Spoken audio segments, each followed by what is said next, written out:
You're the break after the bend. How much farther will we fall? And I'll wait for us to land. Still suspended, it's still dark. When I looked over my plans, this wasn't there yet, here we are. You're the break after the bend. How much farther will we fall? How much farther can we fall?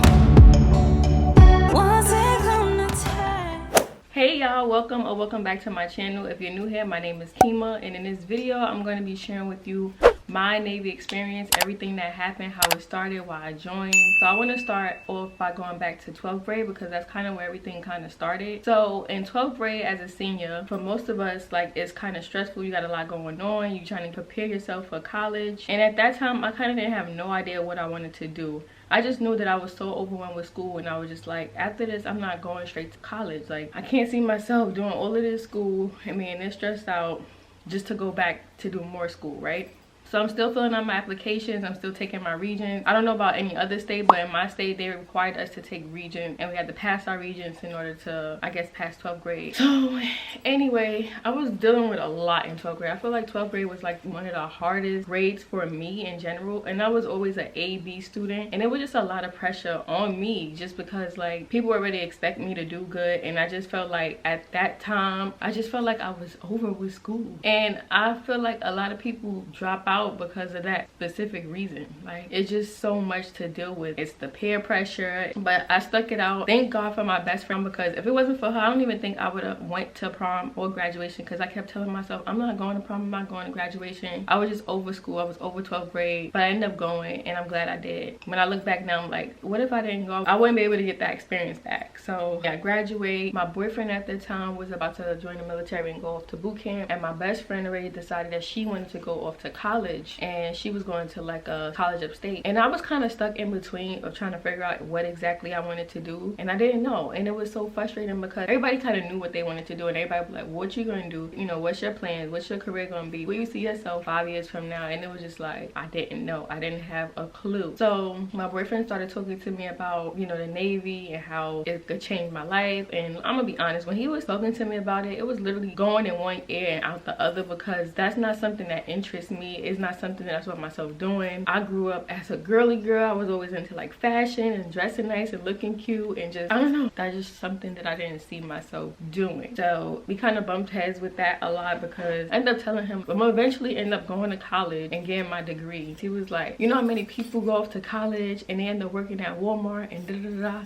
And I was just like, yeah, but that's not gonna be me. I'm gonna get my degree and I'm going to work in the field that I got my degree in. So anyway, I'm sitting around, I'm sitting at home. He's about to be enlisted. My best friend already went to college, and I'm still like, dang, what is my next step? And my mother's like asking me, like, what are you planning on doing? My family members, what are you planning on doing? You can't just be sitting around. So I end up hearing back from my best friend. She was like giving me information about her college. So my boyfriend at the time ended up taking me up to her college to just get a feel for it and to see how it was. Yeah, the college was really nice. Like, it was so dope. It was a lot of partying. It was crazy. But once they started talking about the financial part and the tuition, I realized that wasn't in my budget. I do not come from a rich family. I was living in the projects at the time. So I was just like, this is not gonna work out for me. So I ended up not going to that college. So I had to kind of like say bye to my best friend, and it was so sad. Not only that, my boyfriend was about to leave. So I was just about to be like by myself. I was just like, I can't believe what is going on. Like, and at the time I still didn't know what I wanted to do. So she's off in college. He's literally about to go into boot camp the next month. So I ended up finding a college downtown Brooklyn, a private college. It wasn't really a community college. That's why they was charging me so much. But it was something to just get my feet wet and just kind of try to figure things out for myself. I didn't want to spend 2 or 4 years in college just to not know exactly what I wanted to do if I wanted to stay in that field. So it was a program, a 9-month program, I believe, where I could get my associate's degree. So I sat down with the lady, and she was going over different courses, and she hit on health information technology. When she started like elaborating on like what exactly it was, I was like, oh, I could see myself doing this. And then she started breaking down the course and like how much I would be paying. I'm like, dang, this is still kind of expensive, and I don't know if I'm gonna be able to afford it. So I ended up just sticking with it, and I just told myself I'm just gonna have to get a job to help pay off these student loans. So I ended up working at Target. Target was cool. They ended up working on my school schedule. The only thing I didn't like is that from the day they hired me, they already asked me my availability, and I told them that I would prefer, I gave them my availability from 9 to 1 in the morning, so that way as soon as I'm done with work I can go straight to class and then go home. And the only reason I chose that route is because I wanted to be in the house at a certain time where I didn't have to deal with like the trains and stuff like that, because at night, like 12 o'clock at night, if I took the night shift or whatever, I had to worry about catching the train so I could get home, and then I still have to walk home because mind you, I didn't have a license, I didn't have a car, so everything was public transportation for me. So it's kind of like they was like, oh yeah, we can work around that. And then when it was time for me to see my schedule, they ended up putting me closing. I was closing every night. So now this is how my schedule worked. I would have to wake up, go to school, take the train to school, get off of school. Good thing my school in Target was close. It was literally one stop from the train station to work. So I would get out of class and go straight to work. Mind you, I would get to work like 6 o'clock, and I was closing every night till like 11:30. And mind you, when I would get in, I would have so much reshop. It's like they were just saving all the reshop for me, because every time I got there, it was just like loads and loads and loads and loads of reshop. And I was working at electronics at the time, and electronics, it was a lot more. It's like you literally had to take responsibility for the key, and certain things just couldn't be out in the opening for people to take. It was a lot that came with working in electronics. A lot of people was getting fired because they would leave the key somewhere or they would take it home. I just started feeling like they wasn't working with me. They wasn't working with my schedule. Mind you, I'm leaving late every night to try to run and catch this train, because if I miss this train, I might as well just bring my camping bag and just camp out at the train station, because there's no train coming. And I know people consider New York the city that never sleeps, but at a certain time periods of the day, I mean, the trains run crazy at night. That's the issue I had working at Target. So, you know, going to college, I'm feeling okay because I feel like I'm doing something. I'm not just sitting around not doing nothing. So I was occupied, I was busy, and I just had to be occupied and busy. I have to do something, or I feel like I'm gonna lose my mind if I'm not. So everything was good. Then it came to a point where graduation was about to come up, and I had to start my externship at my school. So I tried to tell the people at Target, like, can y'all change my schedule now, because I'm about to start my externship and I can't be closing, I can't be doing these hours and stuff like that. And they was not trying to work with me. So I was like, you know what, I'm not gonna keep trying to. And I was never calling out. I didn't call out or nothing like that. I think I probably called out one time. So it wasn't like I was like a bad worker or anything like that where they couldn't count on me. It's just that they wasn't working with me, and I was busting my ass, like going to school and trying to get to work. And then I would get home so late. I would get home 12 and 1 o'clock in the morning. I still had to complete assignments due for school the next day. So it was just too much. It was too much altogether. November comes, you know, Black Friday coming up. Craziest time of year, especially to be working at Target. I just told myself, after this, I'm just not working here no more. I didn't tell anybody like at the store that, but in my head I was just like, yeah, after this I'm not working here no more. I don't care, because they're not trying to work with me, so I'm not gonna work with them. So I ended up leaving at the Black Friday. It was so chaotic. People was fighting, pushing, cursing me out. It was just ridiculous. It's just like nobody had no home training that day. So anyway, I stopped working at Target, and I didn't do it professionally. I didn't like put in the 2 weeks or anything like that. I just left. I was like, I'm not doing this no more. And I shouldn't have did that. Now that I look back, never leave a job if you don't have another job lined up for yourself, okay? Even though I had an externship lined up, that wasn't a guaranteed job. Like, I didn't know if they was gonna take me afterwards. So I ended up completing all my hours. I met so many nice people. They had me working in Beth Israel Hospital in Manhattan. It was such a nice hospital, and I was working in labor and delivery. And right then and there, I knew that I wanted to work in the medical field. Like, for sure.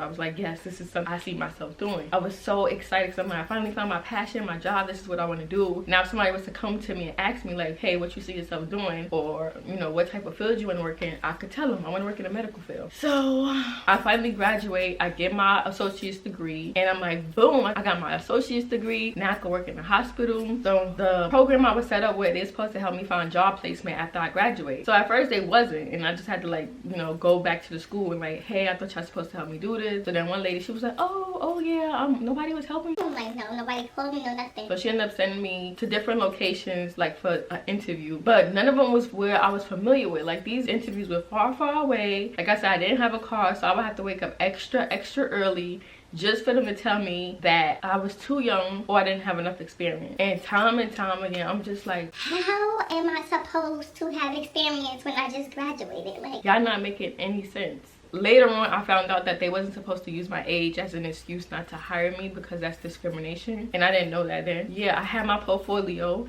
and they would look through all of my qualifications and my certificates and be like, oh, this is so nice, you know, you have everything you need. I had HIPAA, infection control, I had recommendation letters, I had references, everything I needed I had. On my resume, I had everything. I had every certificate that I needed to start a job, but I just didn't get hired, period. And this was like day in and day out. I kept going on all these interviews and it was tiring, it was frustrating, it was disappointing. I was getting discouraged because it's like, everything my boyfriend was saying, it started like sinking in my head. Like, he told me, like, you're gonna go and you're gonna get this degree and then you're not gonna be able to utilize it to your best abilities. And I kept telling him, no, that's not gonna be me. And what it ended up being me. Once he seen the situation I was in, he brought up the Navy again. And I'm just like, I don't want to go to the Navy. Like, that's not something I want to do. That's not where I see myself. I'm gonna just keep looking for a job. So, you know, we kind of bumped heads, and then I just felt like we fell off because we wasn't like seeing eye to eye with certain things. So our relationship was kind of like, and he was way more mature than me. Like, I wasn't as mature as he was. He was about looking at the future, and I was like stuck in the present trying to figure out what I was going to do now. He was looking at the future, and he's always been like that. So I was stuck in my own ways, and he, you know, he just did his own thing. And eventually you could just tell, like, when certain things just is not sitting right anymore.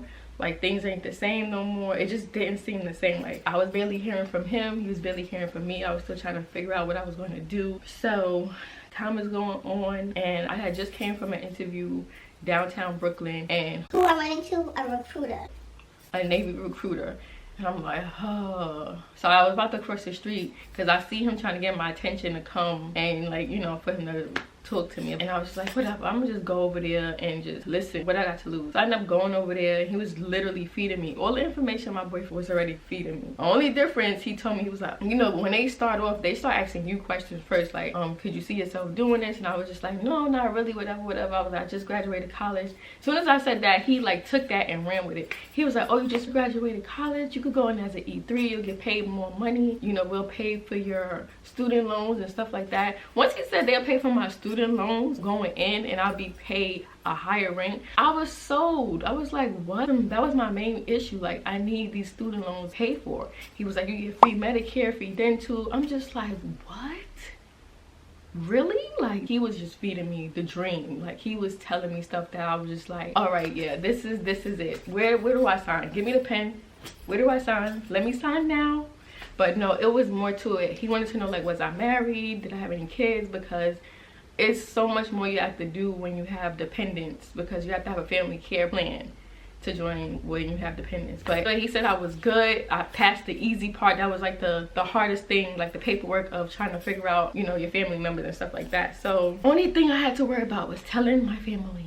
And I was just like, dang, how am I tell my family? Like, this is something out of the blue. Like, this is not something I had planned with, just like boom, boom, boom. And I was thinking like, damn, I'm really about to join. So I was like, I'm gonna just wait. I ended up telling my boyfriend at the time, and he was so hyped. Like, he was like, see, da da da. He was telling me everything else, like going into detail about how it was gonna be, what they're gonna expect from me. So I was getting more information from him and my recruiter. So I finally told my mother, and surprisingly, she was supportive of it. Of course, as a parent, you're gonna have your worries and certain doubts as far as like your child's safety. That's normal. But overall, she was supportive. Everybody else, I won't say they wasn't supportive, but they didn't know the reasoning behind it, and it was like shocking to them, more shocking, and just like, what, you joining the military? Like, it was foreign to them. Like, they didn't understand that because nobody in my family is like military. Like, so it's just like they didn't have the knowledge about it. So eventually everybody started jumping on board. When it came to my friends, they was the most surprised. My best friend, she was like, you about to join the military?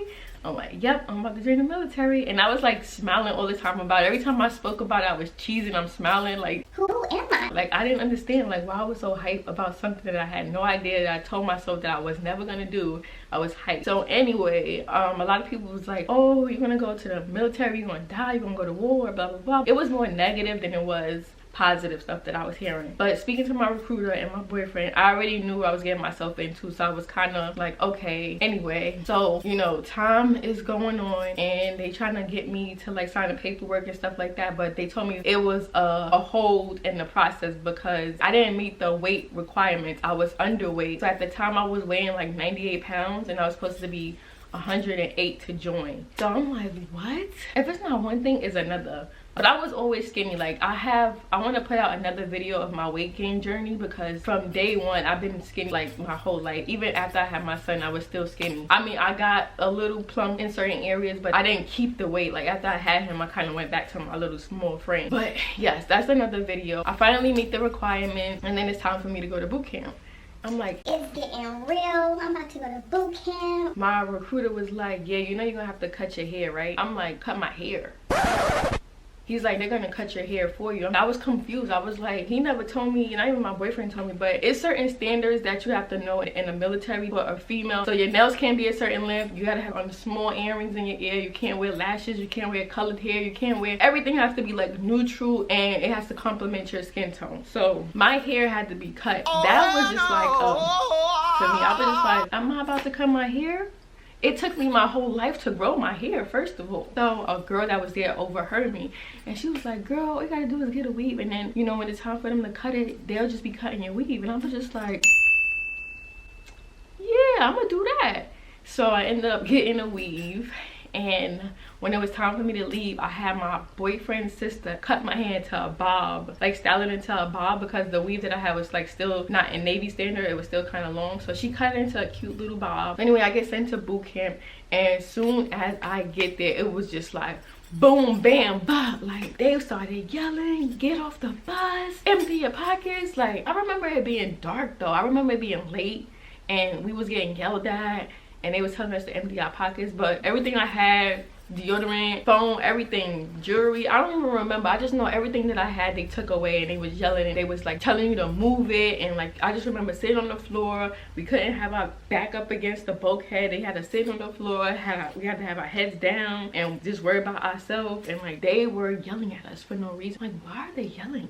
What is going on? Like I was so lost. Like, so everything they took from us, they replaced, but it had to be Navy standard. So like the deodorants and sprays or whatever they had, soaps, you had to use their stuff. You couldn't have your own perfume, nothing like that. Like that was over. Like you couldn't smell like yourself. Everybody smelled the same, everybody dressed the same, everybody looked the same. Even when it was like certain days where it was so cold and you wanted to wear a scarf, you couldn't wear a scarf unless they told you that that was the uniform of the day. That was another thing. Like it was just like you couldn't wear your own underwear. Okay, let me clear that up for you. You are allowed to wear the underwears that they give you as your own, which are called skibbies, but they're not about to have you in there with no Victoria's Secret lace underwear. It's so much stuff that I just didn't know, that my recruiter didn't tell me. And you just do everything together. Y'all wash together, everything y'all do together. Okay, like y'all know when it's that time of the month, you don't want nobody, you know. But yeah, that's how it was. There's no way around it. Y'all do everything together. If y'all don't, y'all get beat. And I don't mean like hands on you beat. I mean they used to like physically train you until you just was like done for. Like that's what they call beat. Like they would make you do certain exercises until you was just done for. Like I don't know how else to explain it, but yeah. So they used to beat us all the time. We got yelled at all the time. We was marching, we was doing all these routines. I didn't have a problem with it after a while. It was just an eye-opener. It was shocking to me because I wasn't used to that. The whole yes sir, no sir, making sure you reply that after every sentence. After you said something, it was always no chief, yes chief, stuff like that. So I had to remember, if I didn't, I got beat. I want to say the only issue I had was I could not swim. If you're thinking about joining the Navy, make sure you learn how to swim. Unfortunately, I didn't have that opportunity. I didn't grow up around beaches and pools and stuff like that. Like I said, I grew up in the projects, so yeah, where am I going to swim? All right, so I didn't know how to swim, and I was always a swimmer. If you're familiar with the Navy, you know what that means. Mind you, I'm in Chicago in October, and I had to go to the pool every day. It was freezing cold, and at that point I was just like, I don't know if I'm gonna graduate boot camp. That's when I realized, like, dang, I did all of this for what? Just to be sent back, just to do it all over again, just to disappoint my family, just to disappoint myself. I just was in my head. And my chief, she was like, you're a hot garbage, you got one job to do, all you have to do is pass. Like she was going hard, because every time I came back, she would open up the folder and look for that red stamp that said that I passed my swim qual. And every time she didn't see it, I got beat, I got yelled at. I got the business from her every time. So she put me into the, they called it the fishbowl. It's like an office, and she basically handed it to me. Like she was like, if you don't pass this, you're gonna get ASMO. ASMO is basically left back, or you have to redo the whole thing all over again. I was like, I used to pray at night like, please let me pass this. Like I don't know what I'm gonna do. I did all of this for what? And I can't even pass swimming. I feel like the only reason I couldn't pass swimming was because they were setting me up for failure. Now that I think about it, they put me in a pool with a bunch of other people that couldn't swim. People of this, they couldn't swim either. So we all in a pool and I'm like doing my own thing, trying to do my 5-minute face down prone float. And people grabbing on me and, you know, they panicking, and I'm trying to do my own thing. And that's how most of the time I was failing. And they would just be like, all right, get out the pool. They'll make you get out the pool. You have to come back the next day. So this time around, I'm in a pool and I just made sure that I moved myself away from everybody else. Started to, you know, catch note of where I was at. I was just focusing. I was just like, I'm just going to do my own thing. I'm going to focus. I was doing my own thing. And sure enough, the week before graduation, your girl passed her swim test. I was so happy. I think that was the happiest day of my life in boot camp, passing my swim ball, because everything else was easy. Well, it wasn't easy, let me not say that, but everything else was nothing compared to me trying to get that swim crawl. But I passed everything else. I passed the shooting range, I passed the gas chambers, I passed firefighting, I passed battle stations. You don't get no sleep during battle stations, so just prepare yourself to not sleep for like 2 days. It's probably not 2 days, I'm just exaggerating, but you don't get no sleep. Battle stations prepared me for motherhood, because you don't get sleep during motherhood either. So you have to pass all of these courses or you will not graduate boot camp. So my family come, my boyfriend didn't come because I wrote him a letter saying that I wasn't sure if I was going to pass and I didn't want him to waste his money to come, but my family was coming regardless if I passed or not. So they flew out there. My body was just filled with so much joy and happiness, like just to have passed something so, I don't know, it was just like, I can't believe I just did this. I just kept telling myself like, I can't believe I really went through boot camp. And then I got sent to A school. I didn't even tell y'all the most important part.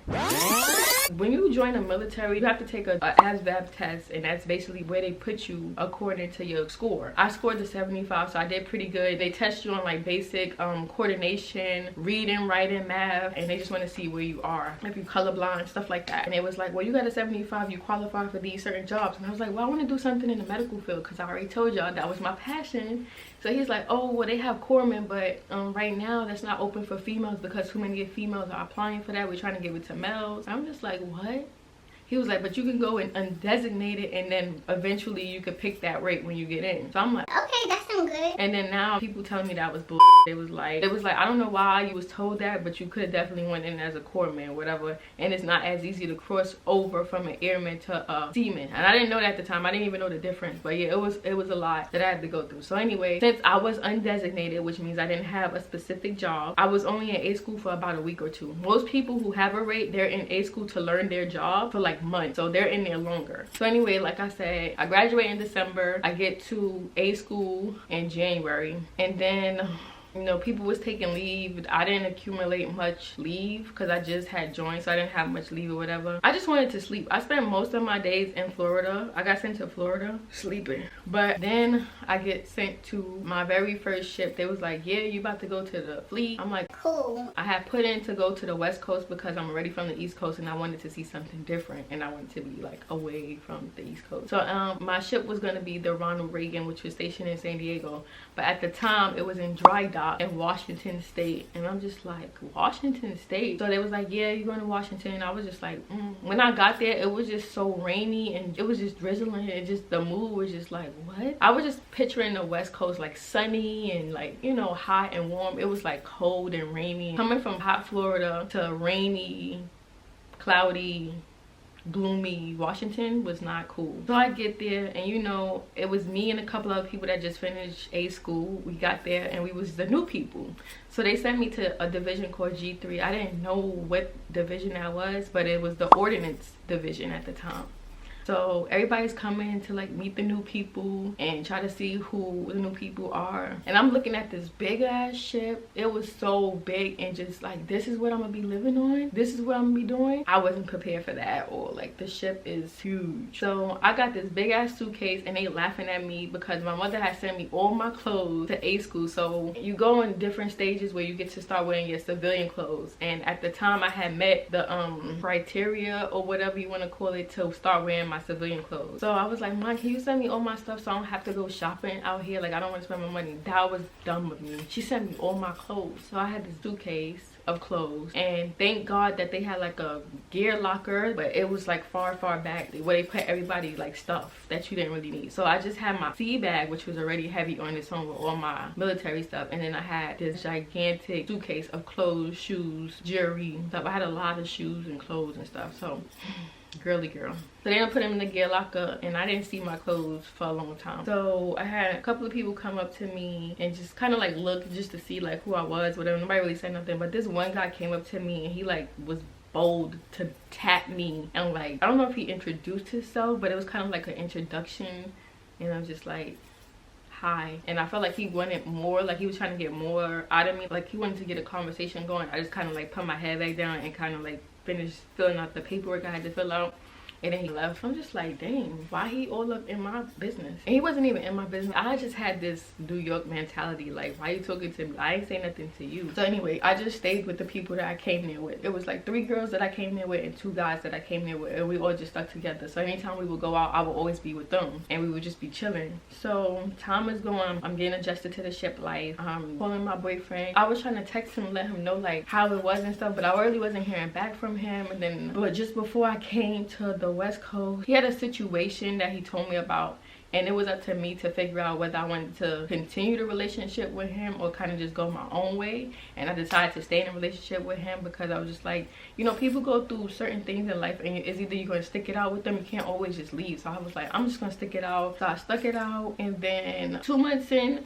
after texting back and forth and like realizing that we was getting like one-worded texts back, it was just like, all right. So I just was kind of focused on like trying to get my calls from the boat and kind of stay focused and not really worried about what was going on back at home. And then I would like get letters from my best friend, and that was kind of like keeping me, you know, sane, I guess you could say that. Time is going on, and then I'm like, yo, I need to go home. You know, everybody's taking leave. I want to take leave. I haven't taken leave yet. I want to go back home. I want to see my family. I want to, like, you know. So they gave you the option of if you want to take first leave or second. It's called first palm, second palm. Like a certain amount of people are able to leave the first period, and then a certain amount of people are able to leave the second period. And I believe I took the second period. I remember it was around Memorial Day.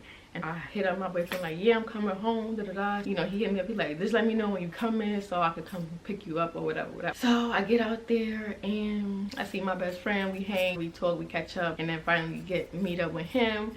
And it was just something so strange and off when we was like together. Like, it was so awkward. It never was like that before. So I was just like, what's wrong with you? Like, why are you acting like? He was just quiet, and just, he's not a quiet person. He was not quiet at all. So I'm like, all right, whatever. So we ended up hanging out, and it was the look on his face that I could not explain because I'd never seen this look on him before. I don't know, it was like sad, and I thought it was something I did or something I didn't do. I'm just trying to like be cool, tell him how was my experience. So, you know, he laughing about certain stuff I was saying. He was like, yep, that's how it is. So then finally it was like time for me to leave. Like, I exceeded my leave time, and it was time for me to head back. And I just felt like I came out there, but I didn't really feel like we was connecting like how I wanted us to connect. Like, you know, like when you really miss somebody and you want to see them and spend time with them, and it's just y'all so happy and in love. It wasn't like that. I didn't get that feeling. And I feel like females always know when something's up and when something's wrong or whatever. I just didn't know what it was. So whatever, I'll catch my flight back. And then I realized once I got back, I got a text from him, and he basically told me that he had got somebody pregnant. And I was like, what? I just was like, that's what it was. That's why he was acting like that. That kind of like broke my heart. So I found out he got somebody else pregnant, and I was just hurt. I was hurt. I felt betrayed. I just was like, I was upset. I was upset.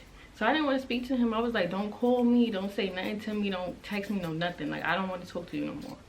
So I don't know, for some reason when you tell somebody don't do something, they end up doing the opposite. So he would still like call me, and I was just ignoring him. I was ignoring his text, his call, everything.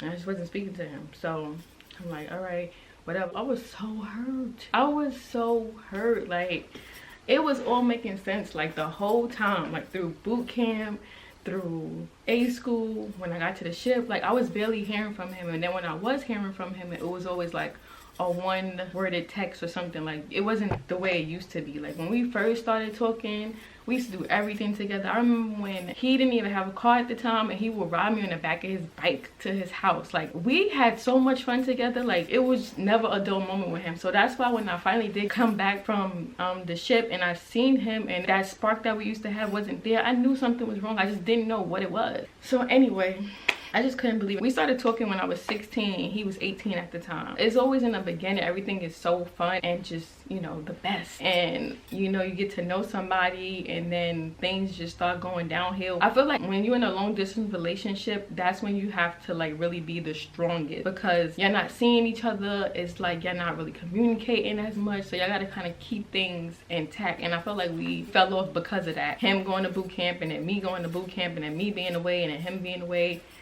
So I was disappointed, I was hurt, I just felt like I was betrayed. So I was upset. So I get back to the division and I heard that they was gonna send me TAD within a couple of weeks. So I'm like, great. I just get to the ship and now they sending me to another division. The same guy that introduced himself the first time was telling me like, yeah, everybody have to do it, don't worry about it. And then one time we was working in a magazine and I was with the other girls and we talking or whatever. The same guy was like, oh, you from New York? I'm from New York too. So I'm like, now he got my attention. So I'm like, you from New York? He like, yeah, B, what's up, son? He kept saying B at the end of every sentence. Like, as I'm talking to him, he was like, yeah, B. And he was moving his head a certain way. I'm just like, ain't no way he from New York. He not from New York. It is no way. So I'm laughing now because he just really being extra about it. Like, and then he was like, what about them butters? Like, he was talking about the Timbs we wear or something. And he was like, that's how it be in Harlem, right? I'm like, I'm not from Harlem, so. But anyway, come to find out he wasn't really from Brooklyn. He was just trying to get my attention. And it worked because it made me laugh. Like, a lot of stuff he was saying, he was being real funny about it. And I think he said he was watching, I forget what movie he was watching. I was like, they don't even use B no more. Like, nobody uses that. I don't hear people say that, and that's like a Harlem term. So I kind of got like acquainted with him. He was cool after that. I just felt like he was cool. He got my attention, so whatever. So then it's time for me to go TAD. I go to this new division. I meet new people. I had to start doing a job. What I liked about this division is that they were getting sent home early every day. So we would like do our work and be able to come home like 12 o'clock. In the military, that's not even possible. Because usually work from muster, which is like 7. I forget what time muster is. It's been so long. I think 7-ish, whatever, until 4 o'clock. So we was getting off at 12 every day. And I kind of just wanted to just go home and just mope because I was just like dealing with a breakup. Like, my life is torn apart. I didn't have no friends out there. And every day we would do the same thing. We would leave early. And then when I would be at work, we would have lunch. I would meet up with the same guy that was saying he was from New York. And we started to talk more. And then he started introducing me to his friends. And then he would always have this one friend with him all the time, and he was mad cool. And I guess through him, that's how I was able to get to know everybody else, because he already knew his way around the boat. So he was like telling me certain things that I didn't know. And then yeah, I would always like run into him. I would always end up chit-chatting with him on the mess decks. We would eat lunch together. It just became like a frequent thing. So, you know, my boyfriend at the time, or I guess you could say ex-boyfriend, was still texting me and stuff like that. And then one day I just came home and I had this horrible headache. It was not really home, it was my barracks room. I didn't tell y'all, but we weren't able to sleep on the ship because it was in dry dock, which means that they had contractors working on the ship to fix it up and like make sure it was ready to go underway or get deployed. So that's why nobody was living on the ship at the time. So everybody else had barracks room and was living on the barge. The barge is like a mini boat next to the ship, and I was living there first, and then they moved me into an actual barracks room. The day I had the headache, I just couldn't wait to get off work. I'm like, I can't wait to get to my barracks room so I could lay down and take a nap. And I was like, I'm over today. I just wanted to lay down. So I lay down and I got up, and then I was hungry, so I ended up going downstairs and going to Subway to get something to eat. So anyway, come back upstairs and I lay back down, and then I think the following day I got up and I got a missed call from my ex-boyfriend's sister. I'm just like, why are you trying to call me through his sister? Like, I'm not dumb. I'm not about to answer. So I didn't answer it, and then I got another missed call from his mother. So I called his mother back, and she was just like, hey. And I'm like, hey. She's like, are you at work? That's the first thing she said. She was like, are you at work? And I'm like, no, I just woke up, or whatever. She was like, well, I'm just calling to let you know that my son was in a car accident. So I'm like, what? Is he okay? And then she was like, Keema, my son passed away. And I was just like, what? I was like, no. Like, I just broke down. Like, I broke down on the phone, okay? Like, her voice was so calm, and like, I just didn't understand. I was just like, how did this happen? How could this be possible? Like, I just seen him a couple of weeks ago. Like, this is not true. So I get off the phone with her. I don't know if I hung up or I thought I was gonna call her back. I don't know, but my body was like shaking. I couldn't like concentrate. So I ended up hanging up the phone, and I called his number, and I called his phone, and sure enough, it was like going straight to voicemail. And I just didn't want to believe it. I was just like, I'm on the floor hysterically crying, like going crazy. So I'm like, no, let me call my sister. I call my sister, nobody answered. I call my best friend, nobody answered. I call my mother, nobody answered. So now I'm getting dressed. I'm like, no, let me get dressed. I went to the Liberty Center because I knew if I went to the Liberty Center and I got on Facebook, then everybody know when you get on Facebook, it is what it is. When you get on Facebook, you see everything. So I get to the Liberty Center, I log in or whatever. Sure enough, his face all across Facebook, everybody had his face up, and I'm just like, I just felt like numb. It just, you know when you get that ball in the back of your throat? I had that ball in the back of my throat, and I just couldn't gather the emotion. I just couldn't get it. I was like, I was crying in the Liberty Center, and people looking at me like, what is her problem? So I ended up getting the printout of like what happened to him, and when it was time for me to print it out, the lady, she didn't even charge me. She looked at me and looked at the printout, and she was like, this just looks so sad. She was like, I'm not even gonna charge you. And that just made me even more like emotional. So finally my mother called me back, and then I was like crying to her about it, and she was like, Keema, I'm so sorry, like da da da da. And now other people was calling me, but these are people that I wasn't comfortable with, you know, like these are people that just, I don't know, I just felt like they was being nosy, and they just wanted to like talk to me because they knew we was together or whatever. So I wasn't answering certain people. I just didn't want to talk to them. I kind of felt like, damn, we didn't even like, I felt like I never got a chance to say goodbye. I felt like I wish I would have answered the phone. It was just like, I couldn't believe it. It was one of those things, like, it was unfortunate. I just was like,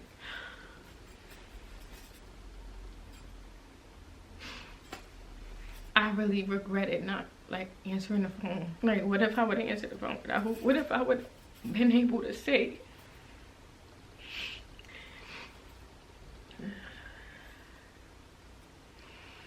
I was in denial for so long, and I had just took leave. So like when they was planning out his funeral and stuff, I couldn't even go to his funeral. Like, I asked my chain to come in, like, would it be able if I go to his funeral, blah blah blah blah blah, and it was just like, no. And we wasn't married. They didn't honor like boyfriend and girlfriend, and like y'all already know, we wasn't really boyfriend and girlfriend anymore. But so I didn't get a chance to go to his funeral, and that really hurt. That really like messed me up. So I asked my mother to go. She went for me, like, just to show my respects. That's the closest I could get. And still to this day, I don't even know where he was buried at. And it was just a really hard time for me. Like, it was hard. So anyway, time is going on, and I just kept feeling myself like having emotional breakdowns. Like, I couldn't complete the work that I was supposed to do. And mind you, I'm still TAD, so I'm with this new division, and they see that like I'm not performing like how I used to perform like my work.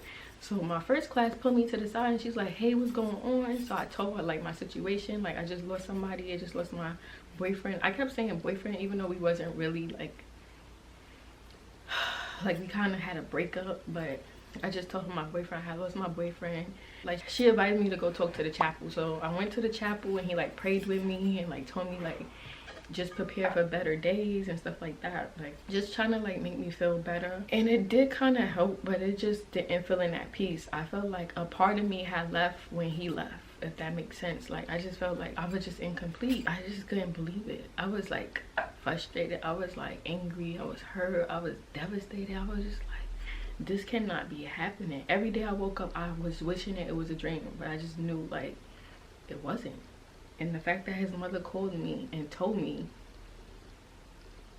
I respect her for that, because she told me on the phone, I just wanted you to hear it from me, but I didn't want you to see it on social media. And she didn't have to do that. Like I said, we wasn't married, but for her to take time out her day to tell me that her son passed away, that shit hit different. Like, I ended up getting an obituary from her, and every day I just felt down in the dumps. I felt depressed. I felt like the reason why I joined the military was because he the one kept telling me to join. Now he's not even here no more.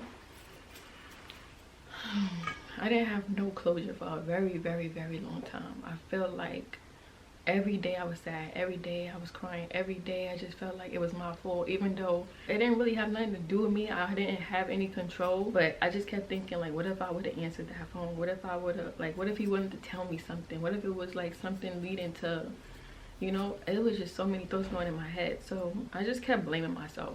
I kept blaming myself because I didn't get a chance to say my goodbye to him. And I just felt like I've been through so much with him that it just hurted so bad to just not have him here no more. You know, like, you might go through something with somebody, but you never want to hear them pass away. Like, that shit is not cool.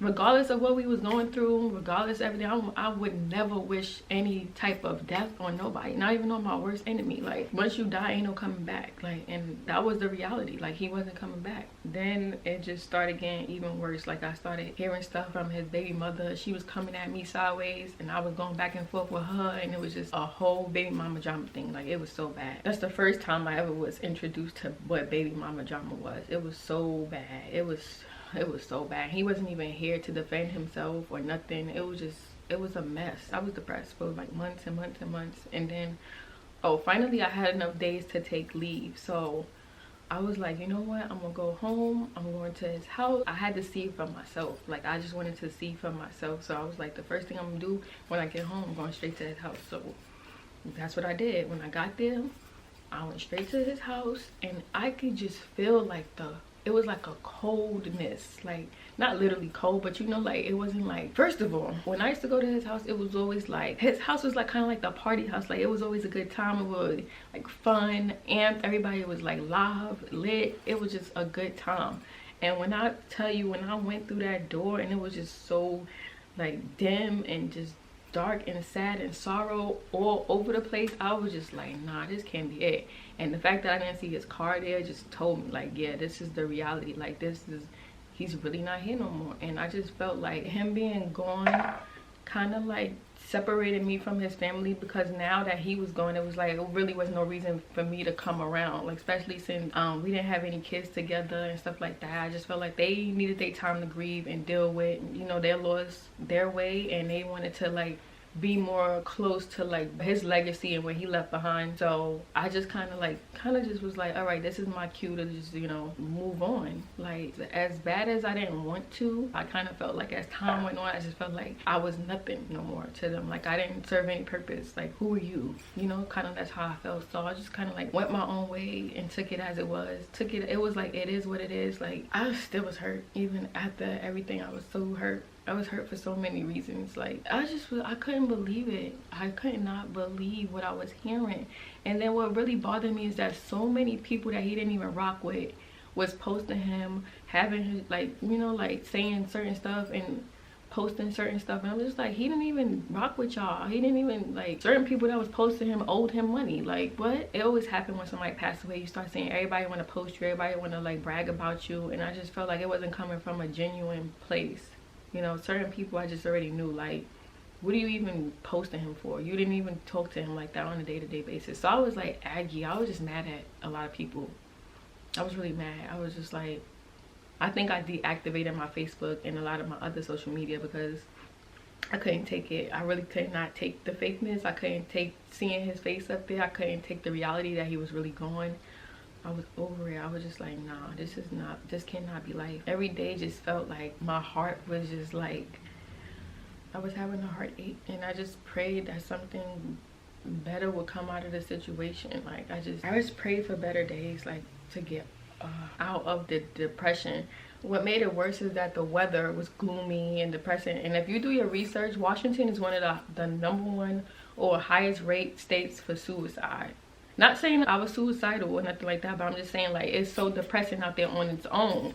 So yeah, I was depressed, and then the weather on top of it didn't make it any better. Every day it was gloomy. Every day it was just like cloudy and rainy, and it just set the mood for me to be even more sad and depressed. So like I said, every day I was just like down and not want to do nothing. I wasn't going out no more. I wasn't going out to eat. I think every day I ate downstairs, or I ate on the ship or something like that, or whatever it was. I wasn't going out no more. I was just like, no, I don't feel like it, blah blah blah. So then the same group of people that I came there with would try to get me to go out. The guy that I said and his other friend would try to get me to go out, and I just wasn't. I didn't feel like it. I was just like, I'm over everything. I don't want to do it. So eventually, I don't know, it was like a couple of weeks later, I kept hearing rumors like he was trying to get at me. He wanted to talk to me. And like I said, I'm still grieving. I'm dealing with certain stuff, and I just wasn't like, no. Come to find out, he was like a teenager. Like, I'm not talking to nobody younger than me. Sorry. But yeah, so I still end up chit-chatting with him on the mess desk because it was really no way around it. Like, we were running to each other because we worked in the same division. And he brought back a smile that I lost a long time ago. Like, and it just felt good to feel good again. It felt good to laugh. It felt good to smile. It felt good to have somebody in your corner, you know? So I felt like when the time came, he came along and kind of like got me out of that depressed stage. Kinda. I was still grieving. I still didn't have any real closure because like I said, I wasn't able to go to the funeral. But you know, the Navy stops for nobody. Like, it still goes. You still have to work. You still have to do your job. You can't call out. You can't be like, oh, I'm not going to work today, I don't feel good. That's one thing about the Navy you need to know. There's no calling out. You cannot call out. I don't care how bad you feel. So I had to just keep it pushing. And I will say that him coming around a lot did make the situation not better, but it made me feel better. And then I was speaking to my best friend a lot. She would call me a lot and just like reassure me that, you know, everything's gonna be all right. I'm gonna end the video here. If y'all watched all the way to the end, thank y'all for watching. Thank you for supporting me. I feel like it's kind of therapeutic for me to kind of get certain things off my chest that I was holding in for so long and just tell my side. I know somebody else out there can relate, so I feel like in a way I'm sharing my story and letting you know that you're not alone as well. So with that being said, I will see y'all in my next video. What's it gonna take?